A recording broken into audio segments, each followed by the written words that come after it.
Alright, so check it out.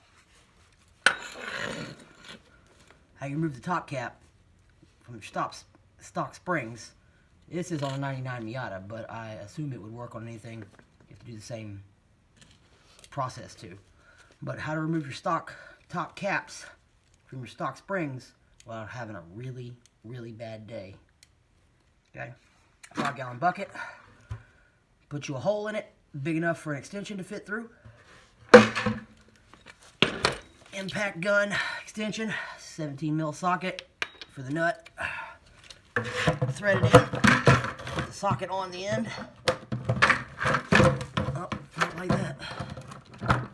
Bam. Alright, then you take your spring that you've already taken. If you have a lock nut, take that off and then unscrew the nut until you got the last couple of threads, until it's still safe, but almost on the edge. Slide it in there. Tighten it up.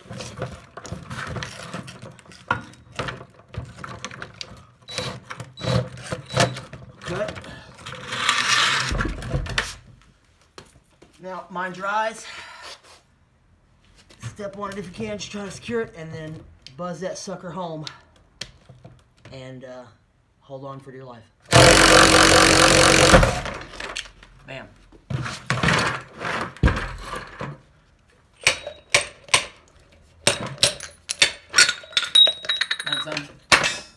And it wasn't a bad day.